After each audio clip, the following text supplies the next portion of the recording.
You're listening to No Plot, Only Lore, a podcast about games and the tables we play them at. Your DMs tonight and every night are Josh and Chris. You can find us on all podcast platforms or check us out at noplotonlylore.com. If you like what you hear today, please rate and review the show and share it with everyone you've ever met. Welcome back to No Plot, Only Lore, this week brought to you by Crunchyroll. If you're like me, you love diving into a new series, but you hate the constant ads that interrupt your binge-watching session. That's where Crunchyroll Premium comes in. I use Crunchyroll to watch My Hero Academia with my son. The best part? It's all ad-free, which means no interruptions while I'm trying to figure out what happens next.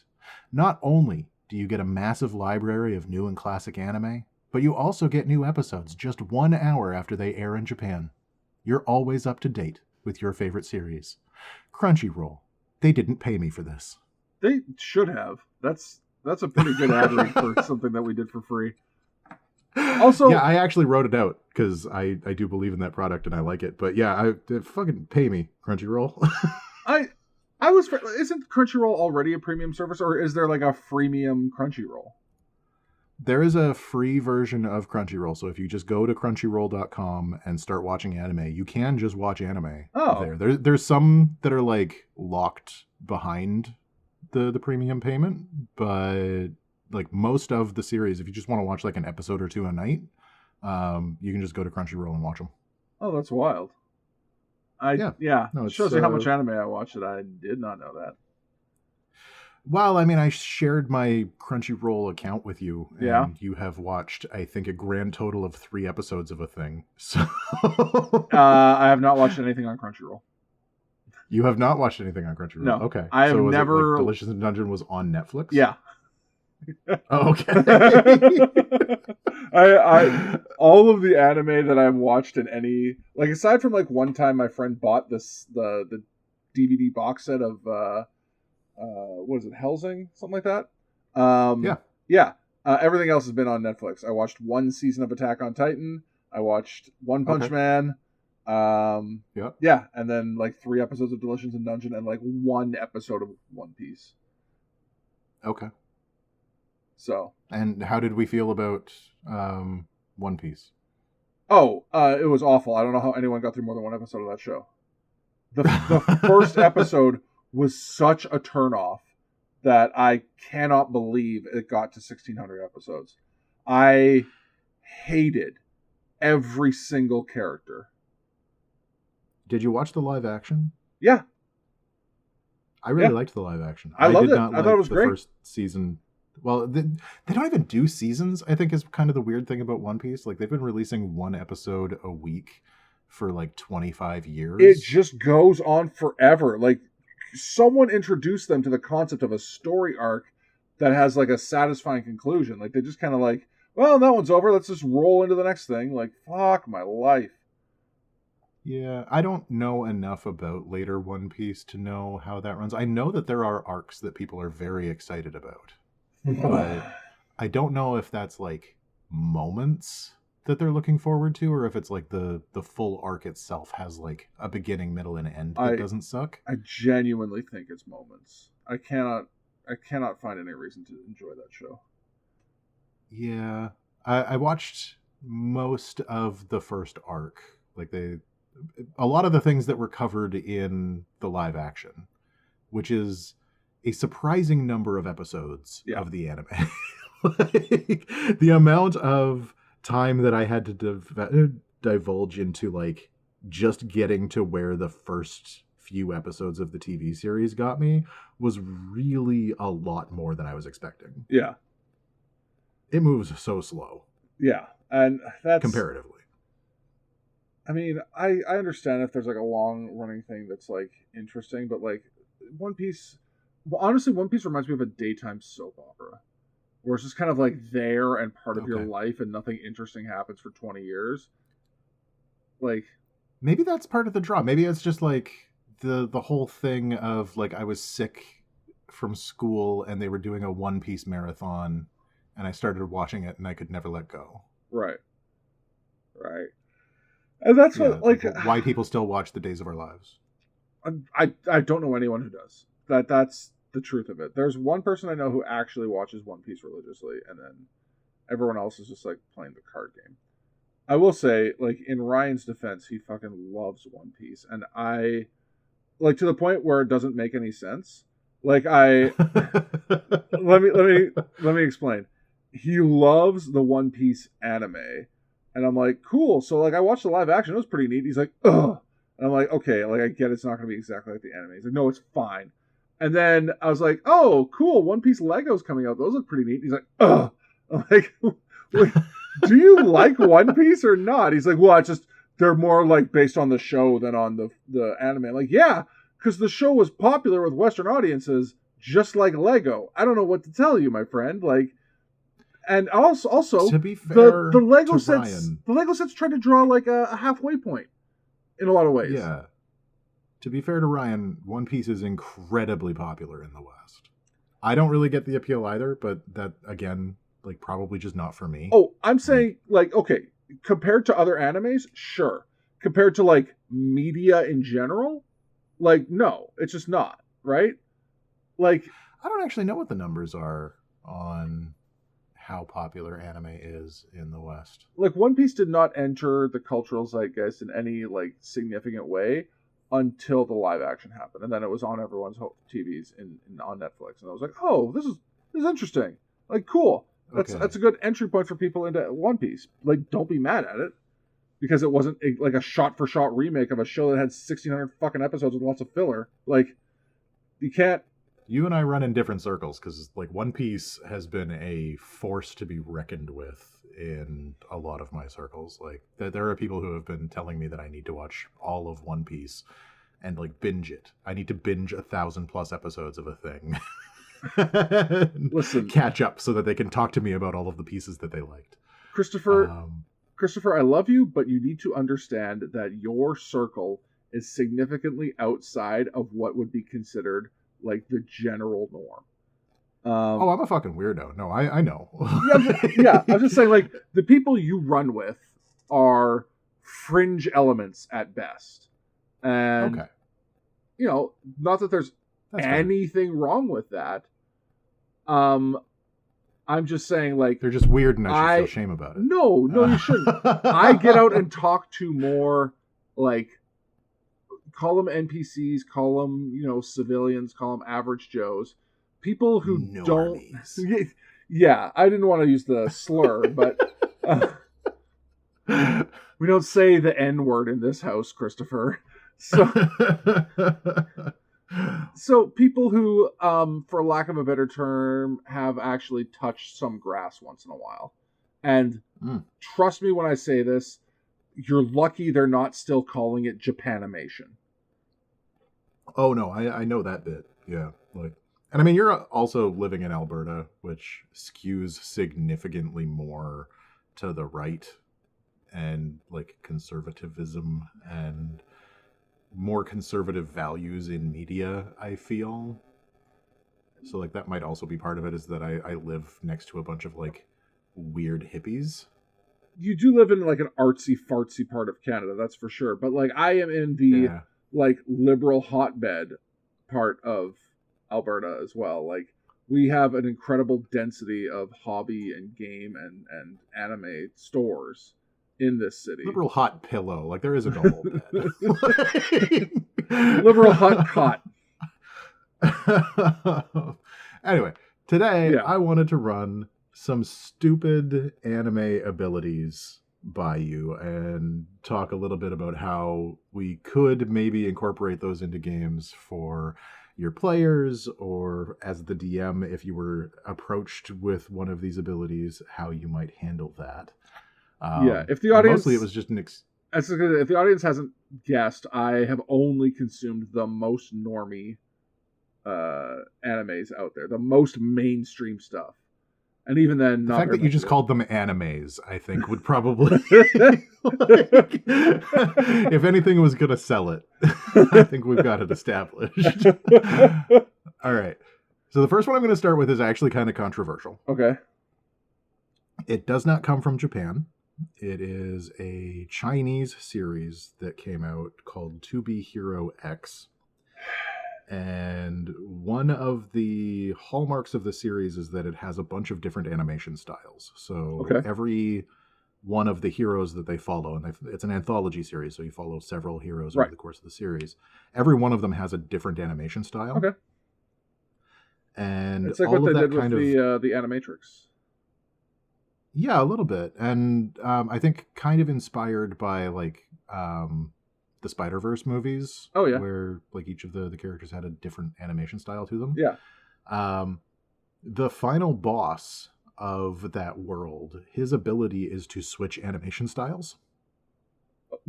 All right. Why would that matter? Because he's able to do things like switch from 3D to 2D. Okay, so it gets flat. He can get flat. He can do sudden transformations. He can make other things 3D that are just a picture. He can turn his enemies flat. He can turn his enemies 3D if they're not 3D already. All at the snap of his fingers. I mean, okay. When you're talking about like weird power sets, like this is such a like meta power set that it frankly doesn't make sense to me to be used in the context of a role-playing game. Like it's certainly an interesting idea for a piece of entertainment, but like how would you even recreate this ability functionally without just like losing all of the flavor behind it, right? Yeah, I guess that would maybe be part of the challenge, is like it would have to be in a game that had heavy animation influences already.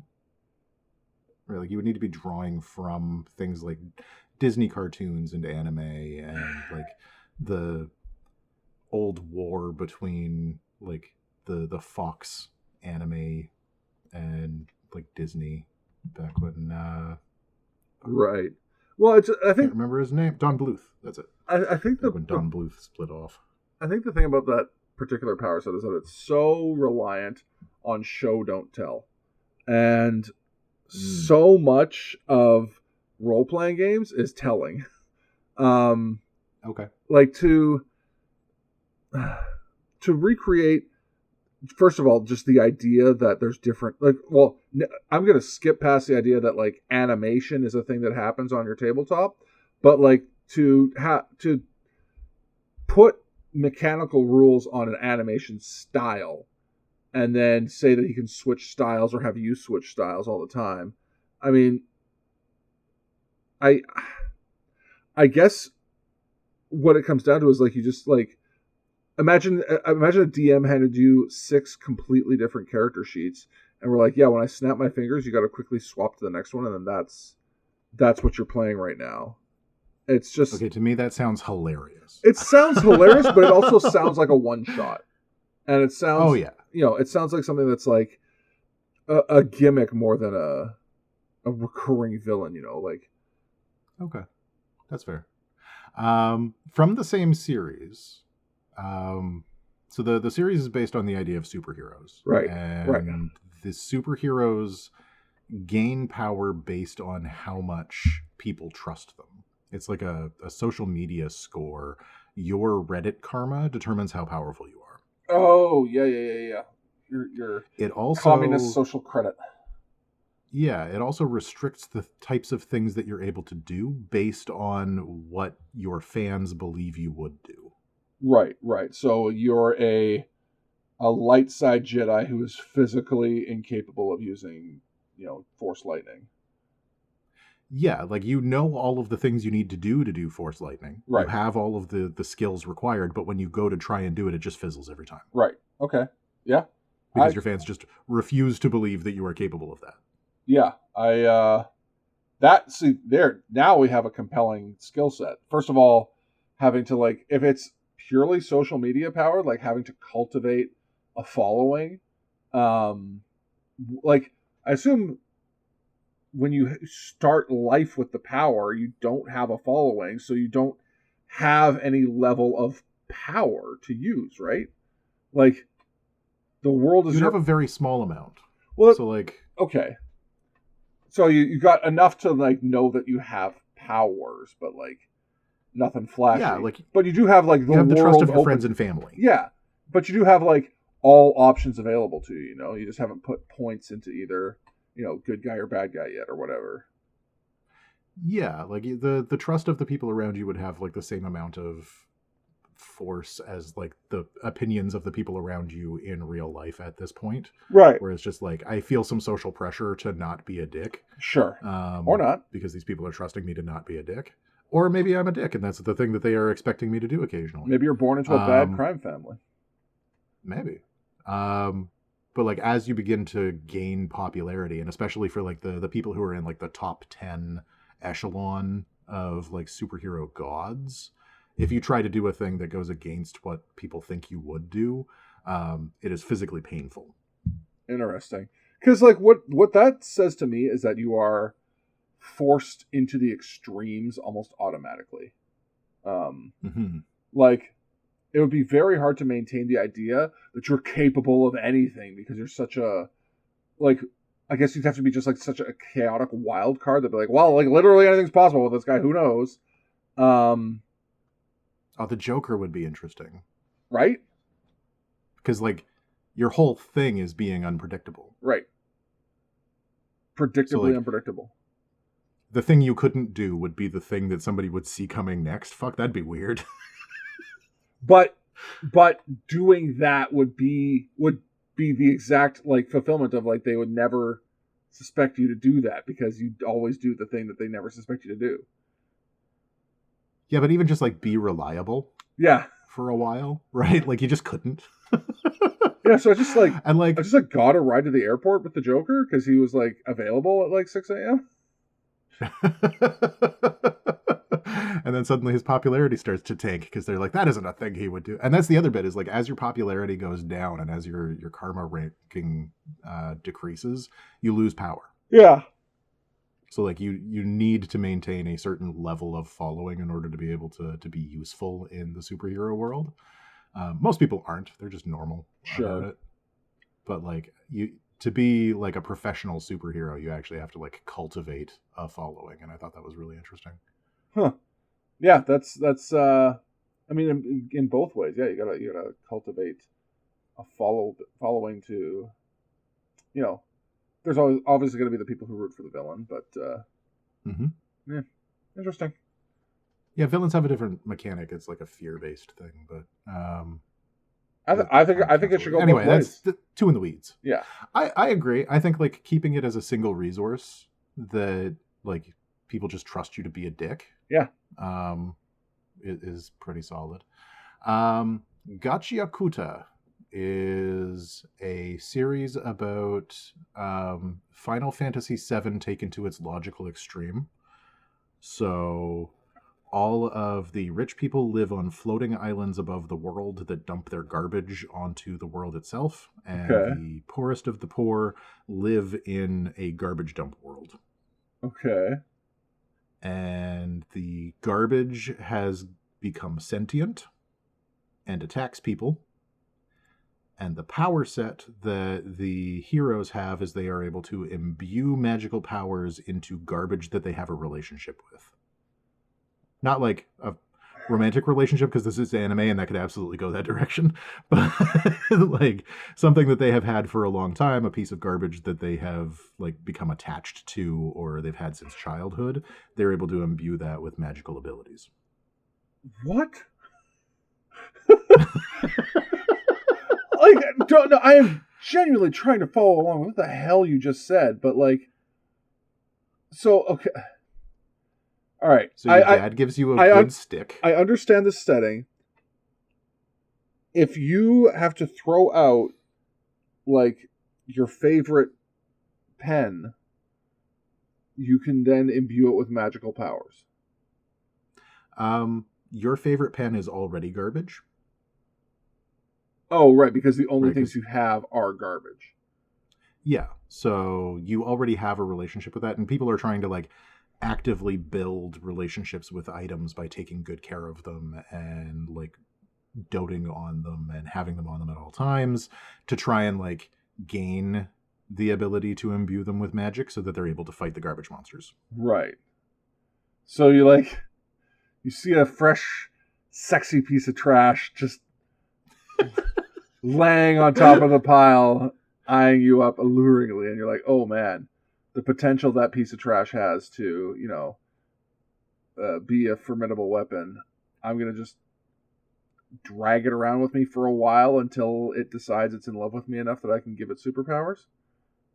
Yeah. You find an anime body pillow just like lying on top of the trash heap when you're like 7. Okay. You just bring it with you everywhere until you're able to bring it to life or something, I guess. Okay. Neat. Neato burrito. Okay. Mechanically, this would be actually, I think, fairly straightforward to port into any sort of role-playing game. That's like, I know there's a word for this thing I'm about to describe that I've been talking about for 2 years now.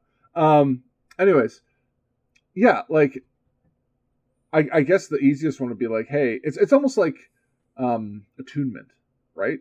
Like, you see an item, you're drawn to it. Only when you spend 4 hours focusing on it do you like fully unlock its potential. Except this time it's like 40 years. Yeah. So I could see how it would be incorporated. I think it's an interesting idea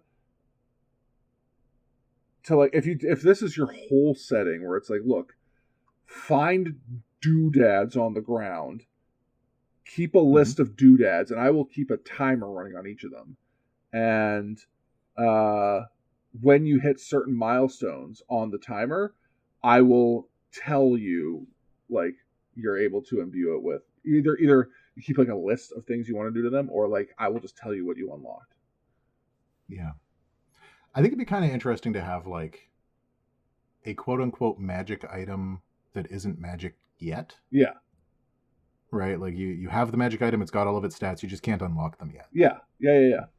In the way that like you've got like a mace that it's always going to be a mace, but like maybe it gets better.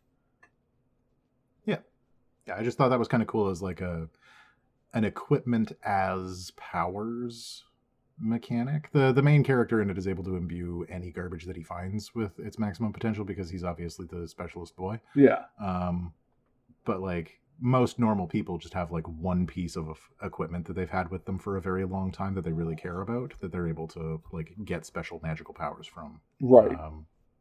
Which I thought was pretty cool. My Hero Academia is again a superhero thing. And one of the characters in that has hair that is like a purple ball. Like he's just got purple balls on his head, and he can take them off, and they regrow instantly. Okay. And they are very sticky, and he can throw them at people. Oh. This is just, what's her name? Go-Go from Big Hero 6? Kinda? I forgot that movie existed. Oh, you shouldn't. It's great. I love it. It's one of my favorite Disney movies. Pretty fun. Yeah. No, it's basically that, except that it's like literally the guy's hair, and he's pulling it off of his head to like throw at people. Yeah, just firing sticky balls at people. Yeah, that's, I mean, of all the ones you've described so far, this is definitely the tamest. Like, yeah, it's just a weird like manifestation of the ability. I could just cast, what is it, glue or something, like over and over and over. Okay.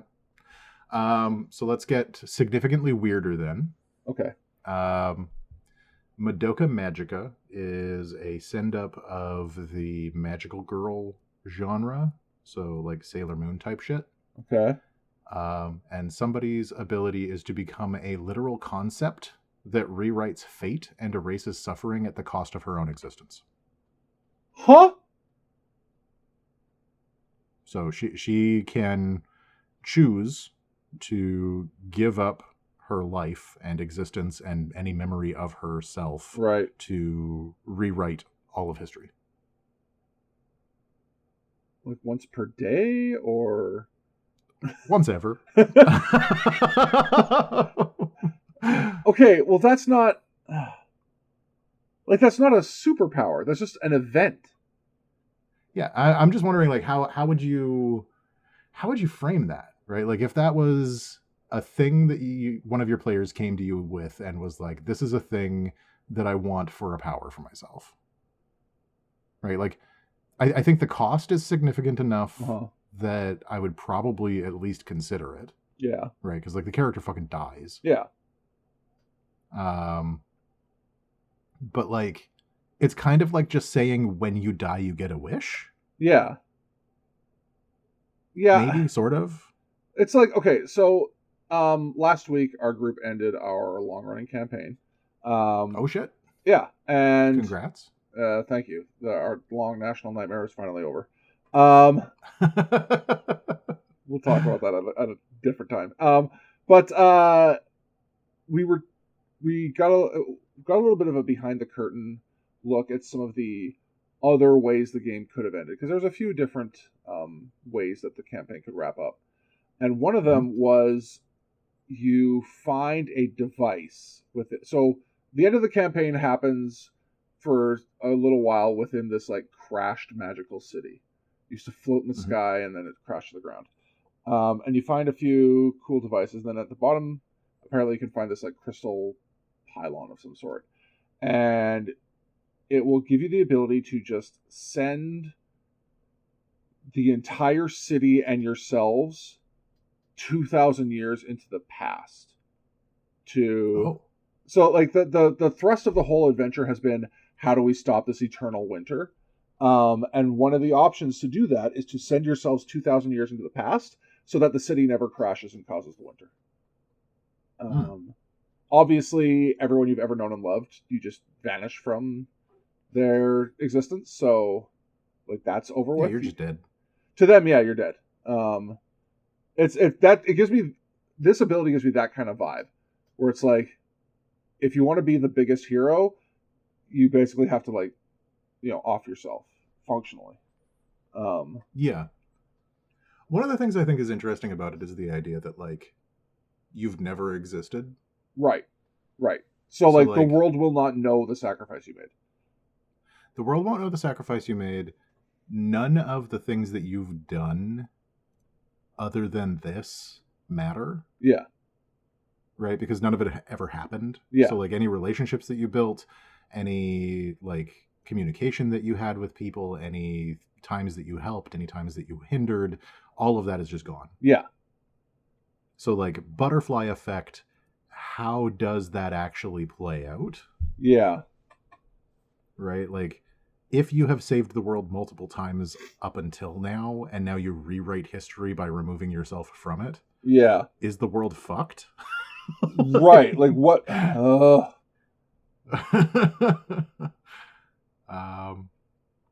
right. So one that I want to talk about, this one also involves player death, but it's a much not weirder. Like, I think conceptually Madoka Magica is about as fucking weird as it gets. But this one is like, when your character dies, they reset to a previous time. And this is actually like an entire genre. Okay. Of like Groundhog Day type bullshit, where whenever you die, you come back at a specific time. Okay. Save points type shit. And the one that started me on this was actually a Korean manhwa. I cannot remember what it's called. It's like SSS Hunt or something. Sure. Where the guy's only ability is that when he is killed, he gets to copy the ability of the person who killed him. Okay. Which doesn't seem great. Because you're dead. All by itself. Yeah, you're dead, but you've got a swanky new ability. Which you can't use because you're dead. But the first guy who kills him has this reset ability.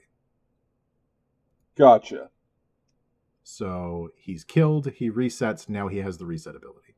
He's killed the next time by somebody else, he gains that person's powers. Okay, but like, does he, when he resets, does he know he's got a new ability? Yes.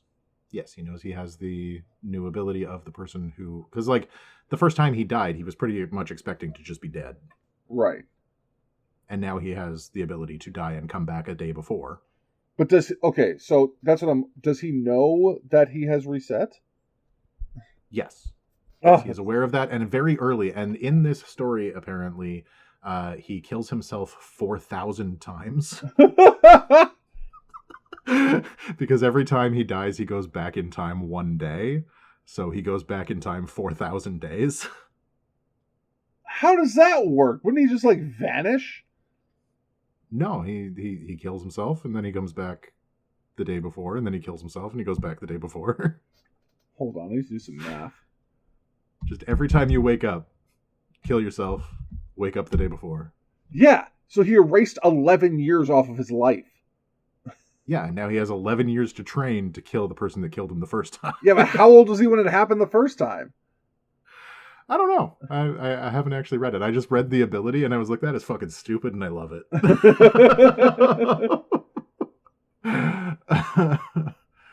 But yeah, this whole like regeneration thing, this like Groundhog's Day like death thing comes back a bunch of times. There was one that I was watching, ReZero, where like the save point changes at like not random times, but like after something significant has happened. Okay. The reset point is now after that significant event. Right. So like you have as many tries to reach that event as you need, but once you've passed it, you can't go back any further than that. So like if something has gotten fucked up in your last run at this thing, then that thing just stays fucked up. Right. Which is interesting, but I wish that there was some more clarification on like what types of events trigger the reset so that he can like strategize around it. Uh-huh. But it doesn't do that. It just seems pretty fucking random.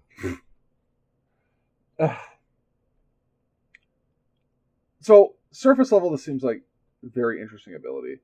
I don't understand the mechanics of it, where it's like he knows that he's reset and he knows the powers he got when he reset. I guess like he's just resetting time and his like body, but his memory is still intact. Yeah, like he is still experiencing continuity of forward time, but Right. he has gone back in time by one day. Right. Okay. So he remembers dying. Right. He remembers the fight that killed him. Yes. And the person who killed him, even when that person was himself 4,000 times. Right. So fucking dumb. So he's like, okay, to everyone else, if he just dies once a day, he like his age just jumps every once in a while.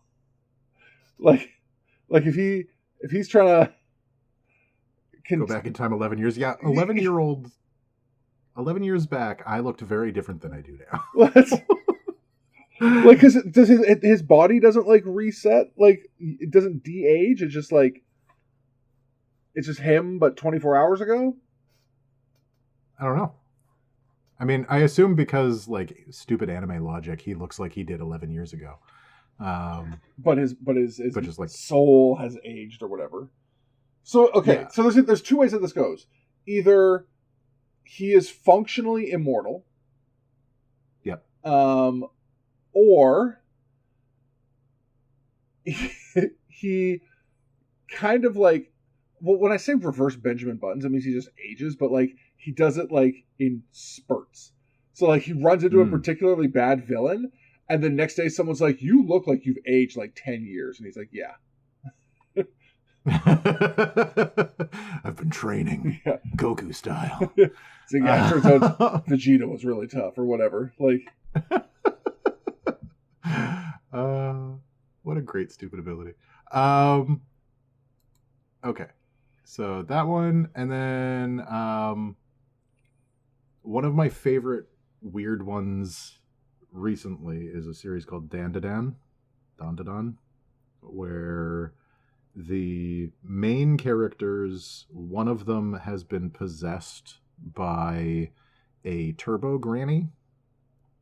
what define which turbo? Is she real fast. She real heckin' fast. Oh, she just has like the speed force, but grandmother? Yes. And this is a real cryptid from Japan. Okay. And so the setup is that he is a guy who believes in UFOs, and he meets a girl who believes in spirits and ghosts. Okay. And they swap ghost stories, and it turns out they're both right. Oh no. So she gets abducted by aliens, and he gets possessed by a speed granny, and hilarity ensues. And so part of his ability set is that he is able to harness the Turbo Granny's powers. He's able to go real fast. The cost of this is that he lost his testicles. Oh, well, they're probably slowing him down. This is for, aerodynamics. Yes, his testicles have become magical golden balls that imbue other people with mystical powers. What? That's a... Is this what Lance Armstrong was attempting to do with all of those drugs? Yes. This is exactly what he was attempting to do with all of those drugs. Lose both testicles, imbue other people with magical powers. He's like, I got one ball left. I'm going to make sure this thing's fucking supernatural. One of the other characters that shows up a little later is possessed by the spirit of a dead 10-year-old boy who wants to soccer kick the world to oblivion. All right. And so he just has like horrifying ghost spirit soccer balls that he kicks all over the place, and they cause like explosions and shit. It's a weird fucking series. Oh, mostly I just want to talk to more people about Dan to Dan. He's like ghost Shaolin soccer. Yeah. He is also quite fast, but very strong, and is consistently dressed in nothing but underwear, and kicks horrifying ghost balls at people all the time. And he's one of the good guys. Horrifying ghost balls was my wrestling name in high school. All right. I could talk about this literally all day. Yeah, you keep naming anime I've like literally never heard of. I think I have heard of Dan to Dan, but have I seen any episodes? Yeah. No. You've heard of Dan to Dan because I have talked about Dan to Dan a lot. Sure. And also there's a homeless guy in Japan that is a big fan of it that I watch his videos once in a while. It would be uniquely painful for you to watch, I feel. It would just assault me with its anime-ness. Out of all of the other things that we've talked about, I think like Dan to Dan is probably the biggest love letter to anime. Like, it has so many fucking references in it. Yeah. That unless you're already steeped in it, you're gonna miss most of them. Gotcha. Like, one of the newer characters is able to okay, so their house gets destroyed, they replace it with like shape-shifting material from an alien. Okay. And then they get attacked by Godzilla. So a new character is able to turn their house into a Gundam mech through the force of imagination and weebness. And the entire transformation sequence and everything about the fights and the music choices that they use is just shit that they've stolen from other mecha anime and like stuffed into this show. And for somebody who's watched a lot of anime, it's just like an orgasmic level of stupid fucking references. And for somebody who hasn't, they're like, I don't fucking get what's going on. Christopher, you've ruined it. This is your one time a year you're allowed to talk about anime this much with me. I'm getting a headache. Hey, thanks for making it all the way through this episode of No Plot Only Lore. If you're looking for more, you can always find us at noplotonlylore.com and on all the very best podcast platforms. If you like what you heard today, please share, rate, and review the show to feed my never-ending need for attention and validation.